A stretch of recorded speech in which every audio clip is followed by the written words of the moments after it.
to turn your cell phones to vibrate off or mute, and we'll start with an opening statement from Coach. First of all, appreciate everybody coming out and covering us.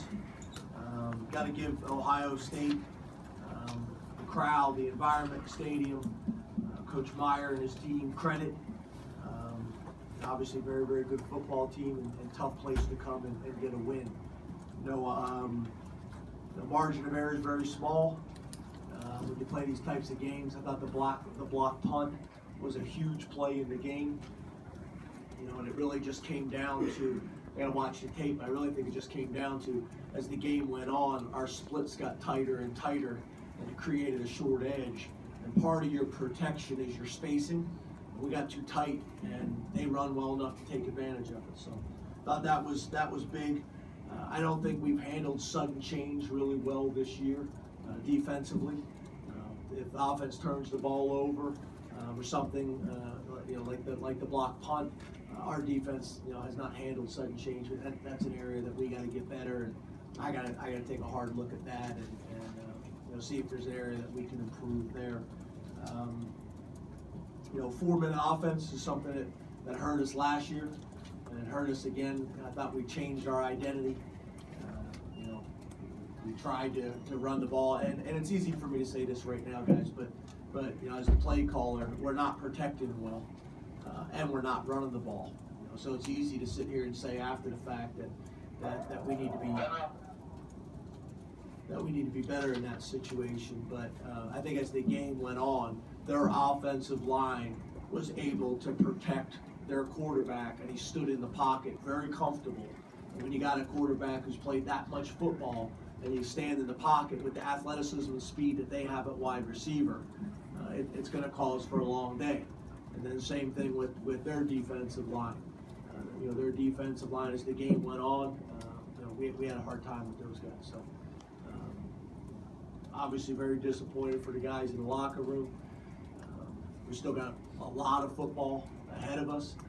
As we saw how everything played out last year, this is a crazy game with a lot of different storylines, and more than anything, I'm hurting for those kids in that locker room, but we didn't finish. We had an opportunity. I thought we played good, but obviously not good enough. So hurting for those guys in the locker room and the coaches and the Penn State fans all over the country, because I know people are hurting right now. So all I can tell you is we're going to stay positive. As you guys know, we're going to get back to work. We just lost to a very good football team on the road in a tough environment. James, why do you think you were unable to get to Barrett, especially in the second half? Because they're good. They're good. They have good players. We have good players.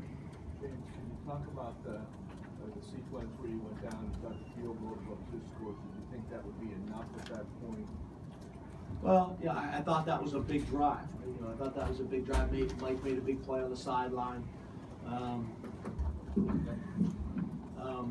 I thought that gave us a chance. That widened the gap, made it a two-score game again. And but they were gaining momentum, especially offensively. We just had a hard time, slowing them down. I think the biggest issue was that someone's getting a call here. It's your mom. I think the momentum was getting to the point where we had a hard time slowing them down. And once again, when their offensive line is able to protect like that, I thought we did a pretty good job against them in the running game. But when your quarterback's able to stand back in the pocket that comfortable, and they just got momentum. They got a bunch of players that can make plays in space, and you can't cover those type of athletes that long. You got to get to the quarterback. Can you talk about the role that special teams played in the whole game with Saquon running it back, and Cody Farmer's short drives, just how big of an impact special teams in general was? Special teams was the story of the game for us, because you look at the yards didn't make any sense. Well, we had a kickoff return for a touchdown, then we had another kickoff return for a huge play. So the stats kind of didn't really tell the story. Even when you looked at time of possession, for most of the game, it was pretty balanced. So yeah, special teams played a huge part. But once again, block punts. You look statistically, if you get a punt block against you, you're going to have a hard time being successful. It's kind of like turnovers. James, what efforts did you see Ohio State make? The defense had to go through a lot of snaps at a high pace. Did you think they got worn out at the end of the game because of that? Well, yeah, I think it's a combination of both. Our offense has got to sustain drives longer, but our defense needs to create 3 and outs and get off the field. Like create turnovers or 3 and outs. It's kind of a combination of both those things. Yeah, there's no doubt. Touchdown that Ohio State scored, what you saw on that drive from Ohio State. Could you be more specific on that drive? The drive where they scored their last touchdown was a pass. Ohio State's last touchdown. So on that specific play or on the drive? I can't talk about the whole drive, sir. I don't have that type of memory to talk about a whole drive. I apologize.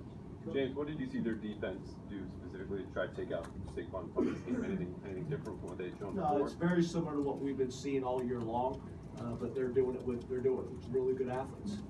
They're extremely explosive, extremely athletic, and a lot of similar schemes that we've been seeing all year long. JT Barrett was playing as well as you've ever seen. What was the biggest change you saw in him versus, last year when you guys played him at home? Well, what I saw tonight is, you got a veteran quarterback who's being protected extremely well, and they got really good skill players. So to me tonight, that was the biggest difference. We're usually able to get to quarterbacks either through just pass rush or through blitz, and we weren't able to do that tonight. And again, when you got a quarterback who's been starting for as long as he has, and you look at his numbers and his statistics. He's a damn good quarterback, and we weren't able to make him uncomfortable in the pocket tonight at all. That challenge kind of magnified without Buckland's offensive memory. Yeah, we lost a number of guys tonight that are good players for us, and they either came out or were limited, tried to go back in and weren't able to get it done. But yeah, there's no doubt about it. We got better depth than we've had. But obviously, when you're playing that type of opponent, you don't have your starters on the field, and you're down a few more guys. It's magnified. How did you feel your offensive line?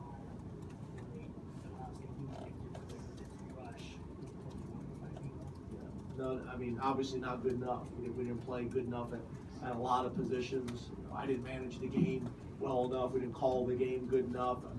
There's enough blame to be spread all around. The reality is we didn't win the game against a really good opponent on the road. And we got to learn from this and get better. Fourth quarter, is there similarities between what went wrong in both those games? Yeah, I think for us, we're not able to consistently run the ball at the end of games to finish the game with a 4-minute mentality.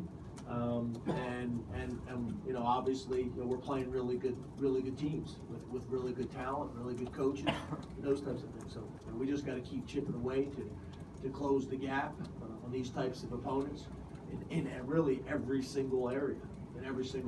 But I don't think there's any doubt if you can run the ball more consistently, especially in 4-minute situations where you have a lead and you're trying to run the clock out, or don't even think like that and stay with your mentality. But again, it's hard to say that tonight when, we weren't able to protect or consistently run the ball down the stretch.